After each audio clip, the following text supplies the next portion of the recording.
Coucou tout le monde, je suis vraiment bien content de vous retrouver aujourd'hui et pour changer un peu, j'avais envie de vous partager mes quelques trouvailles lorsque je vais faire des brocantes ou des raideries comme on les appelle ici, et parfois ça vaut vraiment le coup. Et également d'autres achats que je fais tout simplement parce que j'avais envie d'acheter ce livre parce que j'en ai entendu parler en podcast, je vous mettrai d'ailleurs le lien dans la barre d'infos et que ça me tentait. Allez, on y va.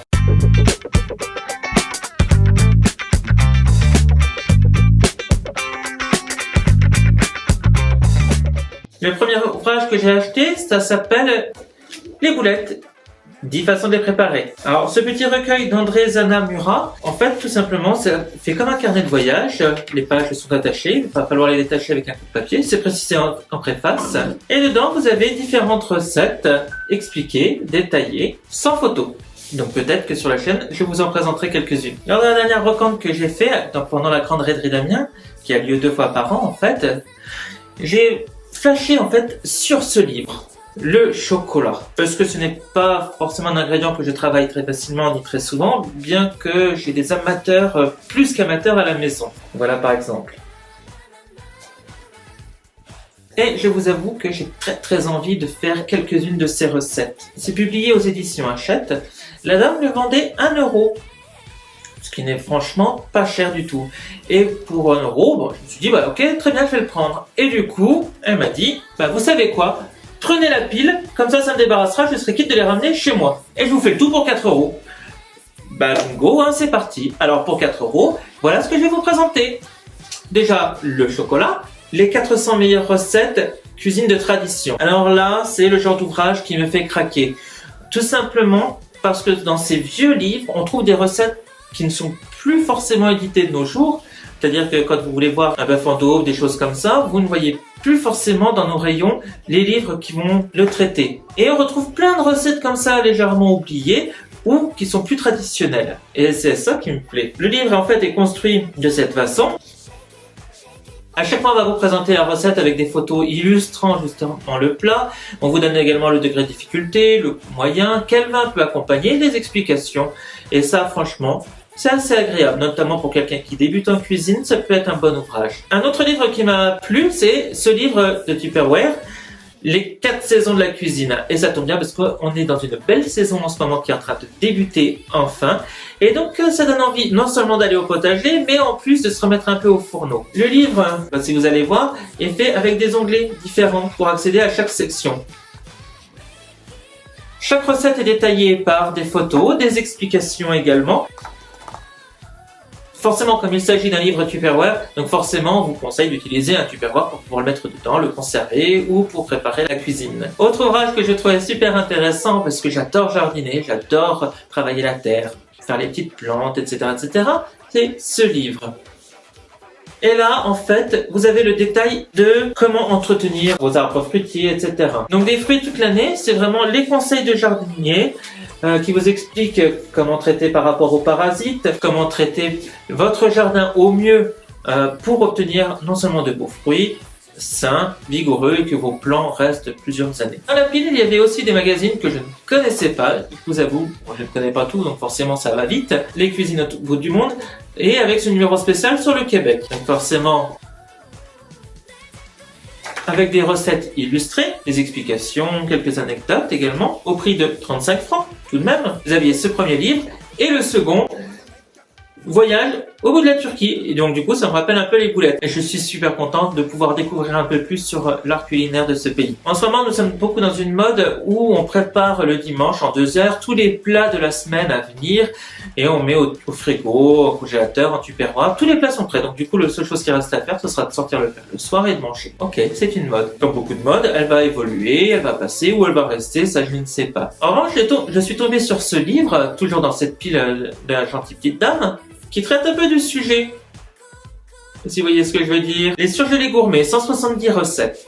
Alors du coup, dedans, vous avez des recettes, des photos, des explications, comment préparer votre plat, comment le conserver, comment le décongeler pour pouvoir le servir, etc. Donc quand on arrive à des modes culinaires qui sont de justement préparer, conserver, pouvoir programmer également, éviter de faire trop de dépenses, éviter de jeter, je pense que ce livre-là est super bienvenu.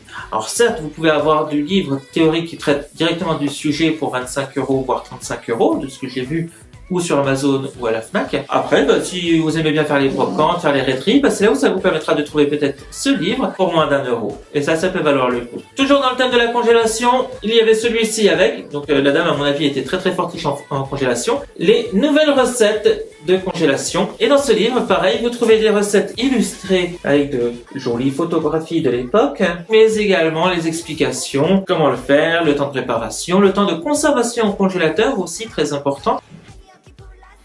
Et du coup, ça laisse aussi entrevoir des aspects comme quoi on peut conserver certains fruits, certains légumes sans forcément le savoir. On se demande toujours, tiens, est-ce qu'on peut congeler des œufs? Est-ce qu'on peut congeler le blanc? Est-ce qu'on peut congeler le jaune? Comment ça se passe? Combien de temps? À quelle température? Etc. Les petits pois, oui, est-ce qu'il faut les faire blanchir avant de les congeler ou pas? Voilà, tout ça, et ce genre de livre apporte les réponses. Un livre qui m'a bien fait rire dans la pile, c'est celui-ci. Le livre des recettes faciles. Pourquoi ça me fait rire? Parce que bien souvent, quand on entend recettes faciles, ça dépend du niveau du cuisinier, tout simplement. Est-ce que c'est quelqu'un qui n'a jamais cuisiné de sa vie? Donc dans ce cas-là, c'est pas forcément évident que ce soit facile.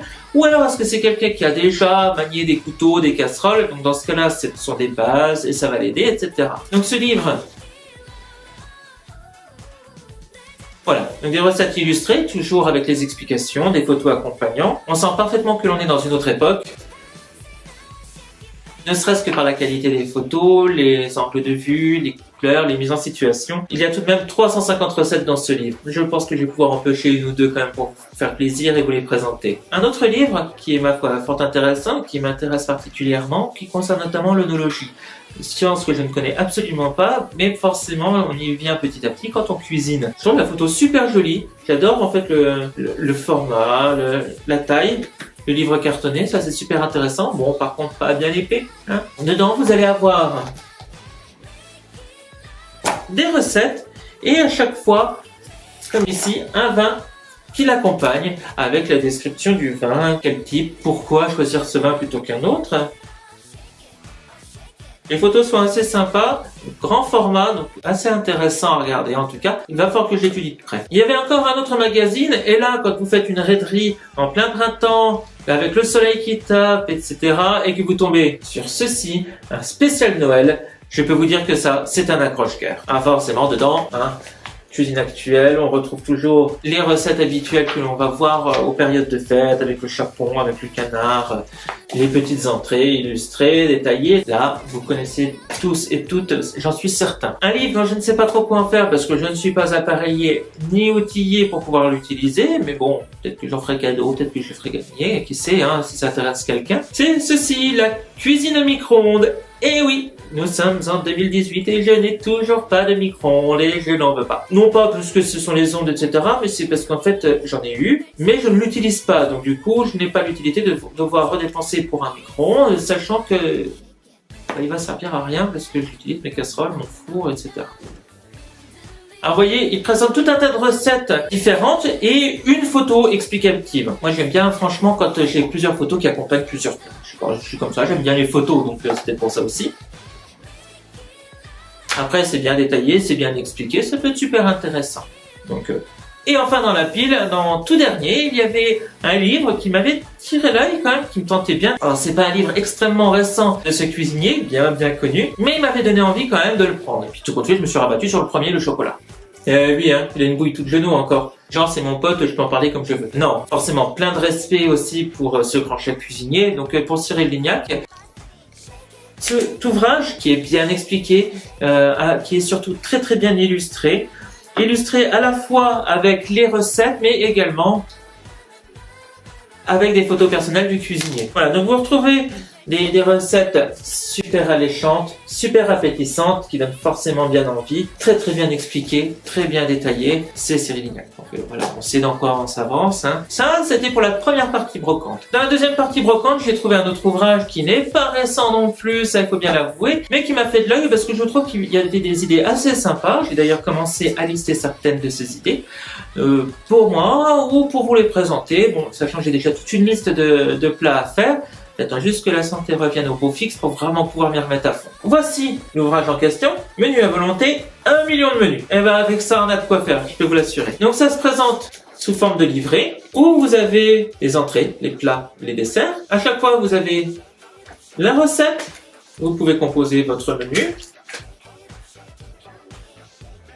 Ou piocher simplement la recette dont vous avez envie. Alors pourquoi je l'ai trouvé intéressante, c'est notamment le côté ludique forcément du carnet, retourné un peu comme un calendrier, ça c'est assez sympa, de pouvoir composer des menus, parce que parfois, je ne sais pas pour vous, mais moi en tout cas ça m'arrive, où il y a comme une panne d'inspiration, on se retrouve devant les casseroles ou devant le frigo, puis on dit bon, bah, qu'est-ce que je vais faire ce soir? Voilà. Donc ce n'est pas une faute de ne pas savoir quoi cuisiner ou parce que le frigo est vide, non, c'est parce que...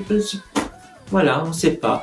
Parfois j'ai envie de tout faire, parfois j'ai envie de rien faire. Donc voilà pour cet ouvrage. Alors le carnet à spirale en plus, je trouve ça super pratique parce qu'en plus vous pouvez ouvrir complètement votre guide et du coup vous le posez sur le plan de travail, vous n'avez plus qu'à suivre votre recette. Ça c'est bien pensé et c'est assez ingénieux. Donc voilà, ma vidéo en est à présent finie pour mes achats brocantes et raideries. Bon, j'ai acheté des romans aussi, on a acheté 32 mangas ou un truc comme ça.